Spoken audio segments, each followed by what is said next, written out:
पुण्यातील बाणेर रोडवर असलेल्या पूजा खेडकर हिच्या घराच्या बाहेरील अतिक्रमण जे आहे ते अखेर महानगरपालिकेने हटवलेलं आहे। आपण पाहतोय की जवळपास 4 दिवसापूर्वी महानगरपालिकेने अतिक्रमणासंदर्भात एक नोटीस दिली होती आणि त्या नोटीसनंतर आता पुणे महानगरपालिकेने हे अशा प्रकारे सगळं अतिक्रमण जे आहे ते घराच्या बाहेरचं हटवलेलं आहे। त्यामुळे पूजा खेडकर प्रकरणातील वेगवेगळे मुद्दे समोर येत असताना आता पुणे महानगरपालिकेने ही नोटीसनंतर या पूजा खेडकर हिच्या बाणेर रस्त्यावर असलेल्या या बंगल्याच्या बाहेरचं अतिक्रमण जे आहे ते आता आठवलेलं आहे। त्यामुळे पुणे महानगरपालिकेकडून जो ओमदीप बंगला आहे त्याच्या बाहेरच्या अतिक्रमणावर कारवाई करण्यात आली।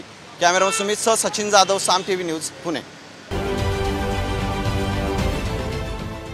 देश विदेशातील प्रत्येक घडामोडींचे लाईव्ह अपडेट मिळवण्यासाठी आता साम टीव्हीच्या सर्व सोशल मीडिया प्लॅटफॉर्मला लाईक, फॉलो आणि सबस्क्राइब करा। तसंच सर्व नोटिफिकेशनसाठी बेल आयकॉन प्रेस करायला विसरू नका।